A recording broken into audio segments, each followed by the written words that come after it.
Welcome. We've got the next episode of FHTV, and with us here today we've got Sara Dunstan. It's funny, I was thinking about this today. I think we've actually known each other about 23 years. 23. I think we're about 15, 16 Yep. when we met. Oh gosh. Oh, that's unreal. That's a very long time. So the beauty is that even though we're 23 years down the track, Sara has her newborn baby on her lap as we talk to her in this awesome interview, and another child running around the house, and she has 3 children in total.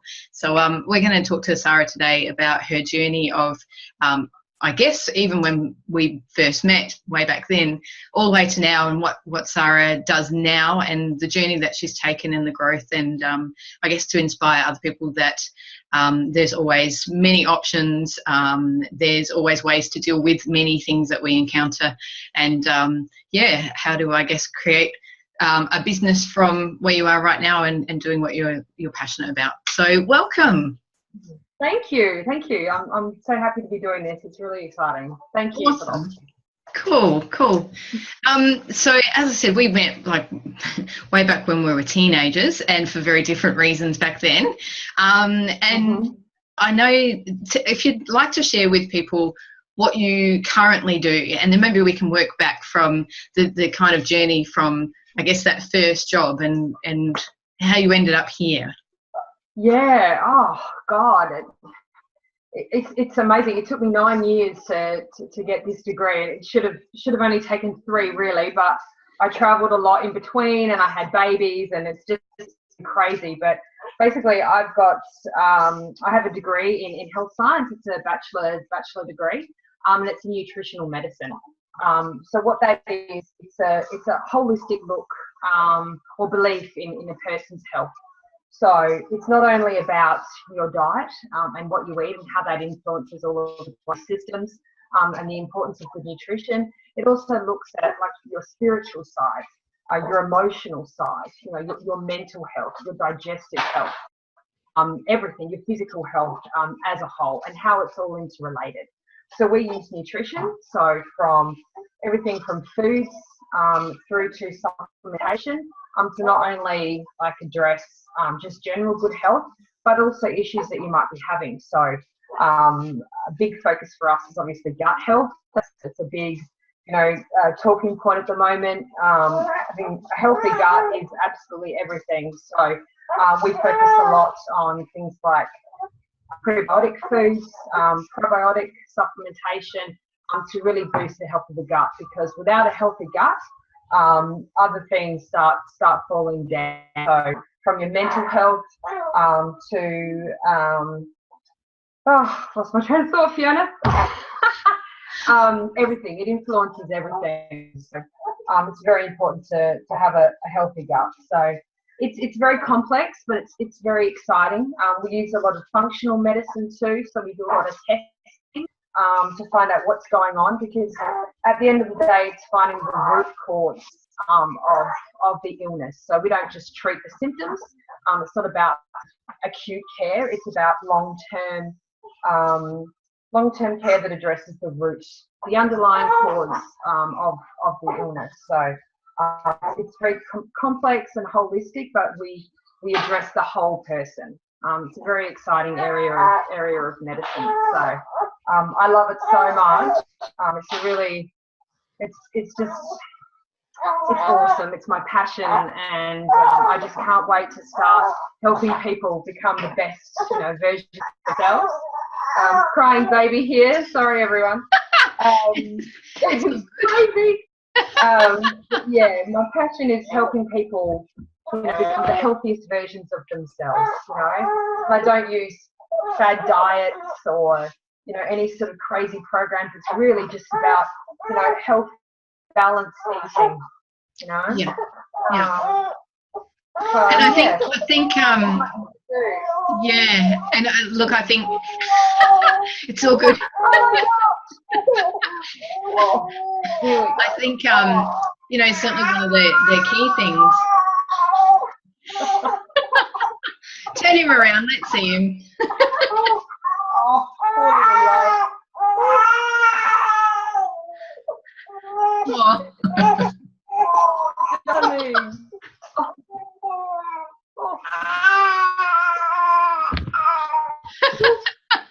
Hello.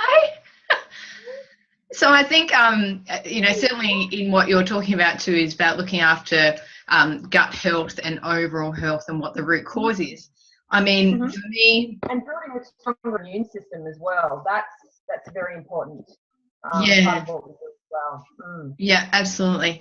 And certainly, if you don't mind if I share your glorious age, but, a mother of three at 38, having your third baby, most people would say, well, after sort of 25, 30, you're done. But I guess if we're focusing on our health and well-being and looking after every aspect of our health, so not just what we eat, but, our mental state and as you talk about the immune state and those things, our bodies are in a happy place where they can conceive at whatever age that it might be. That's absolutely right. Yeah, awesome. So you're at this point. All of those things. Yeah. So you're at this point in your life where you, I have created a business, and I guess got a new trade, let's call it that, and a mum of three. But take us back to those early days and where you, I guess, started your career, as most people have started in a very different field than what they're working in at the moment. And perhaps that journey of, some snippets of what you've done along the way and how those things have helped, I guess, create the person that you are today, which empowered you to make the decision of, taking a career change at this time. Absolutely. Well, to be honest, when I left school, I really didn't know what I wanted to do. And I think a lot of us are in that position, and that often carries through throughout a lot of your life as well. And I just had no idea. So I didn't do that well at school. I think my focus at that time was more boys than anything, regrettably. But I got into uni and I ended up doing an arts degree. And well, I actually lasted 6 weeks, and then I just felt that it really wasn't for me. I didn't want to study anymore. I wanted to get out there and explore the world and see what it had to offer. So I ended up getting a job working for Clarins, doing makeup and facials and things like that. And I really loved it. I loved earning money. I loved the interaction, that I had with other people, and I found, just developing strong connections and relationships with the people that I worked with. That really helped me to mature. And I learned about responsibility as well, and I learned to become a bit more independent. And I moved out of home at that time. I moved in with my boyfriend, who then became my husband. But I only stayed in that job for about 12 months, I think it was, and I felt like it was time to move on. I just needed a bit more.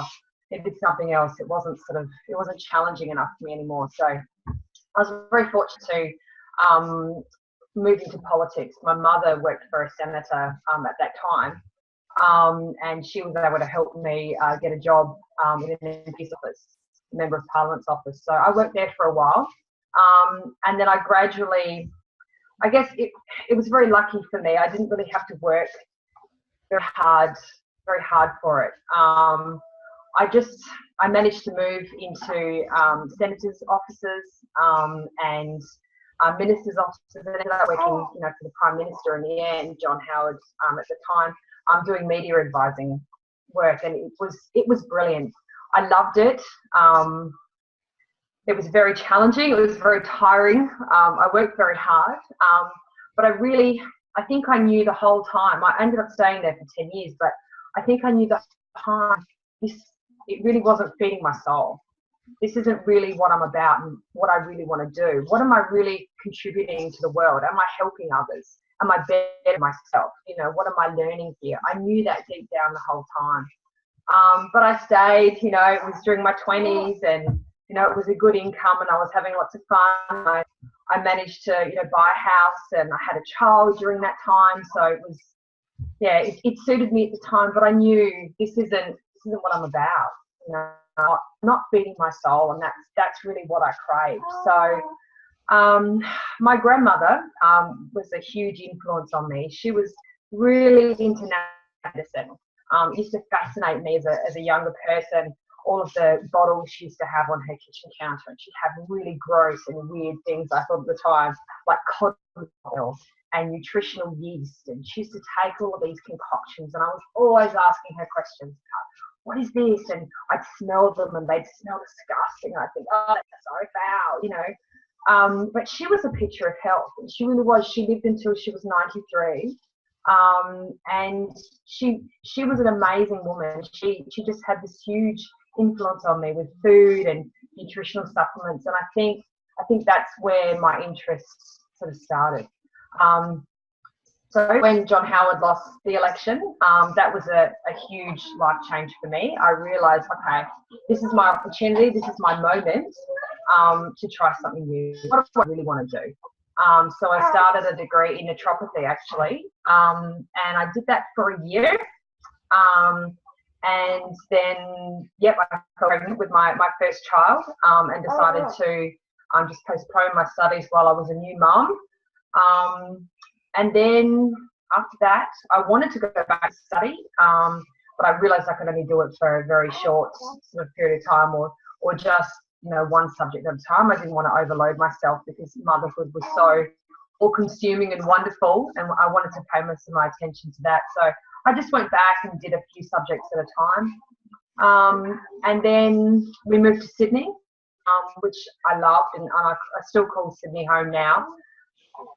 We lived there for a while, and I loved that. But my husband got an opportunity to move overseas and go and live in Qatar, in the Middle East.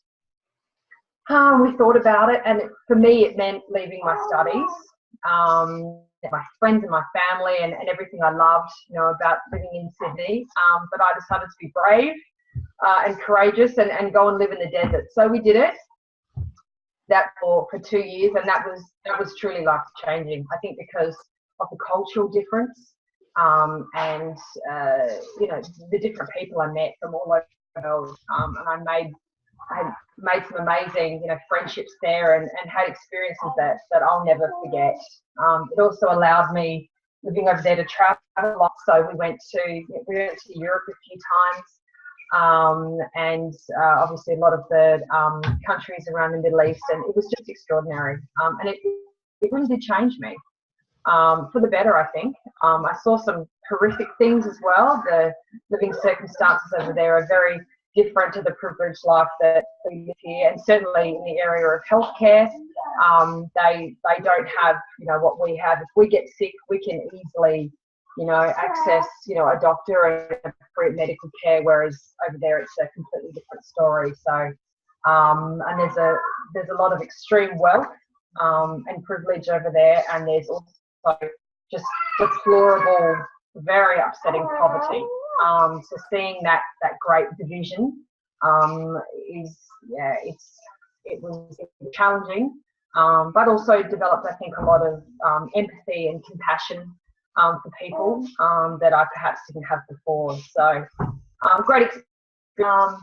And then for me, unfortunately, my marriage ended, and so it was time for me to come back to Australia.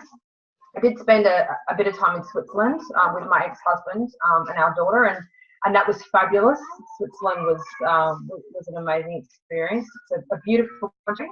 I love that very much, but I knew it was time to come back to Australia and finish my degree and really get my life started and living the way that I wanted. So I came back and met my new partner, and we've since had 2 children. And during that time, I finished my degree, and it was so challenging. It really was. I did it full time with a toddler, but you know, I was passionate about it and driven. Really wanted to get this done and start my career. So it sort of led me to where I am now. I have a 3-month-old baby, which has kind of put the brakes on things a little. But I have started my new business, and I'm about to launch my website, where I'll be contributing to blogs and recipes and all sorts of things on there. And I hope to write an ebook too. One day. So it's just all starting now, and I'm really excited. I feel like I'm where I should be. this is really what I want to do.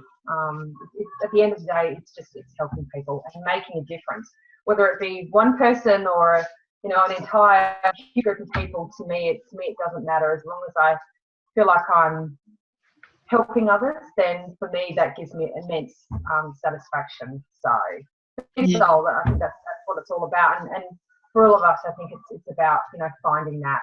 And it's challenging. So it's taken me a long time. I'm 38, but I'm ready to start now and give it my all. So. Yeah, fabulous. And I think there's a few things that I picked up in it, and most recently is that it's not always about age. It's about finding yourself and finding where you fit and where that is. And, I think very similarly, yes, I've had, business, or going into my 4th year now, but it's not until this kind of last 2 years that I actually really felt like I know where my place is, and I know how I contribute to, the greater good.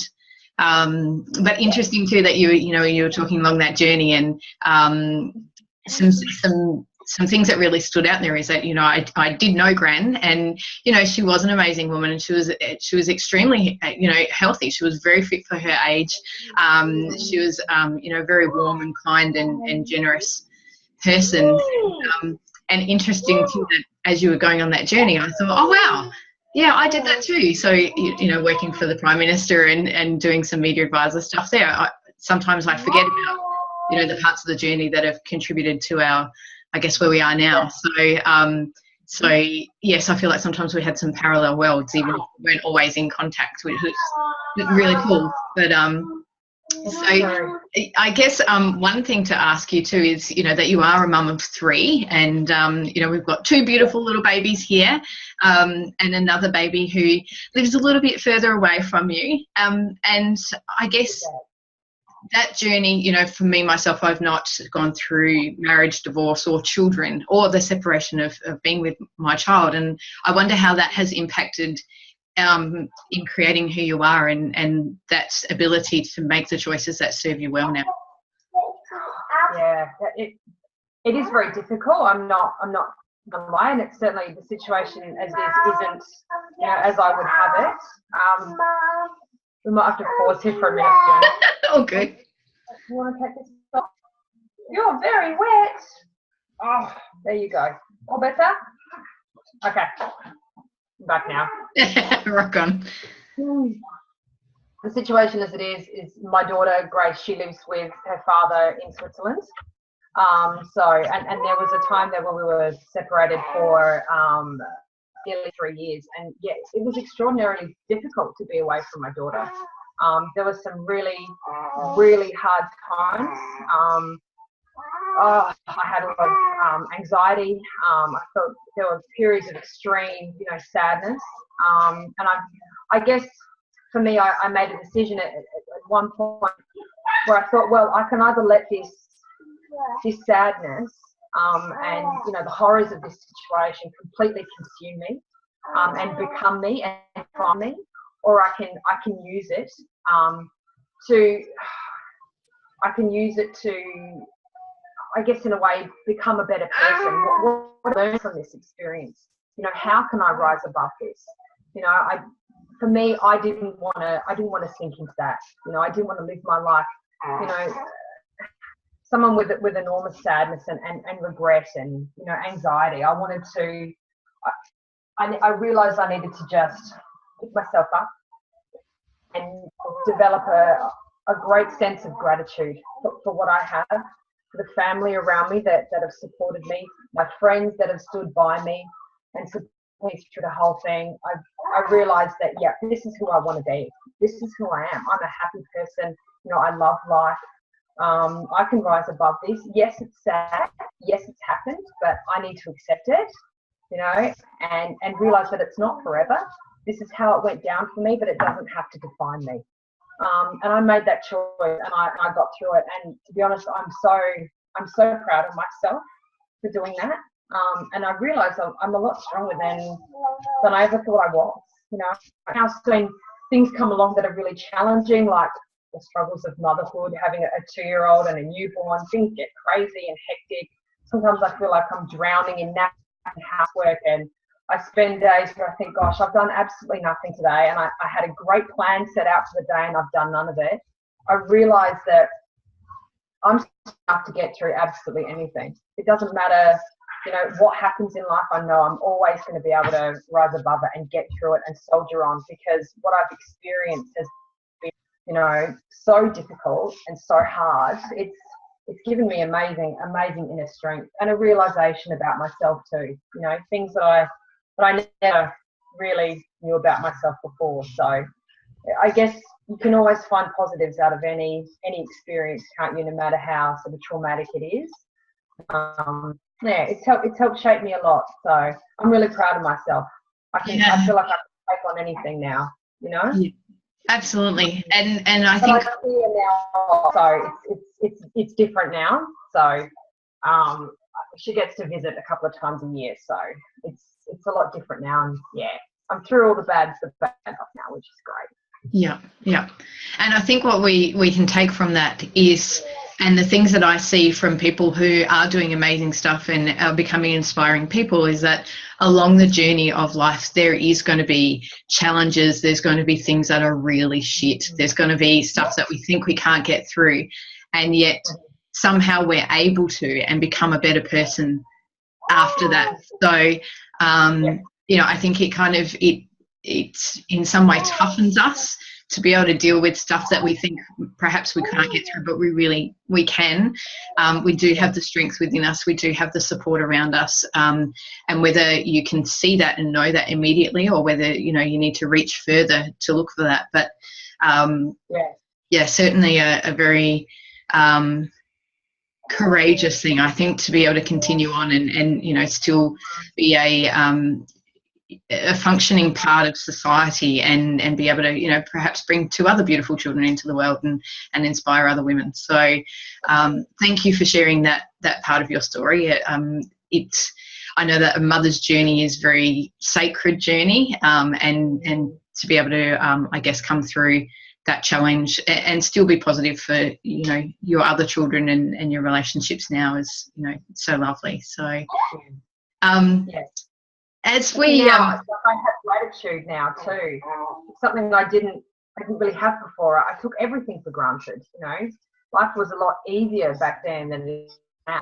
You know, and I wasn't grateful for the little things and the big things. And now I know I've developed that, and that creates an enormous amount of happiness within yourself. So that's something I've really learned in the last few years. Absolutely. Something I want to practice more. You know. Yeah, and it's interesting, you know, I am very big on gratitude. For me, when I went through that state of depression and wanting to check out of life, the thing that I started practicing first was daily gratitude.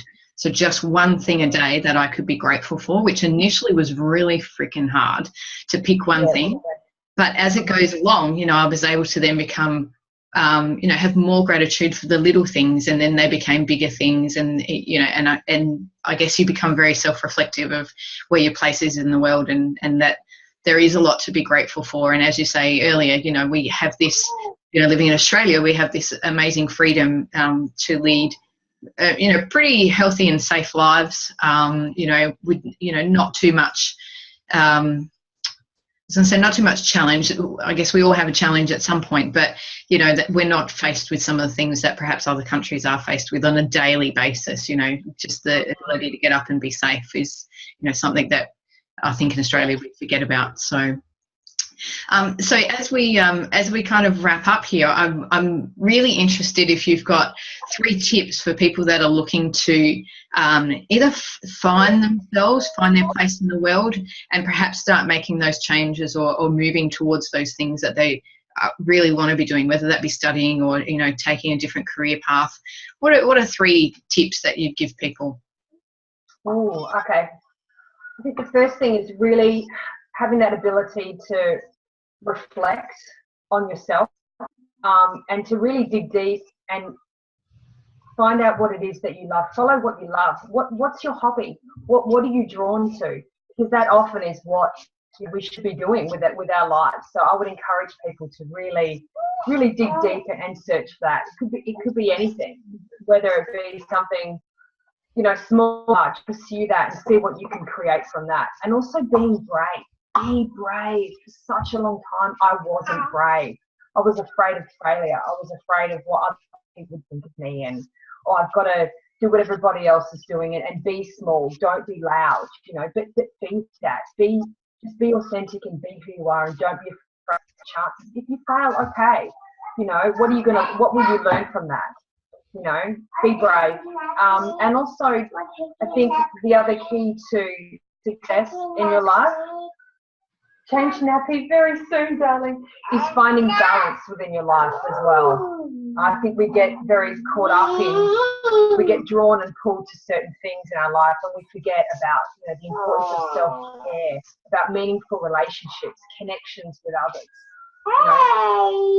They're the things that sustain us. It's loving and being loved in return.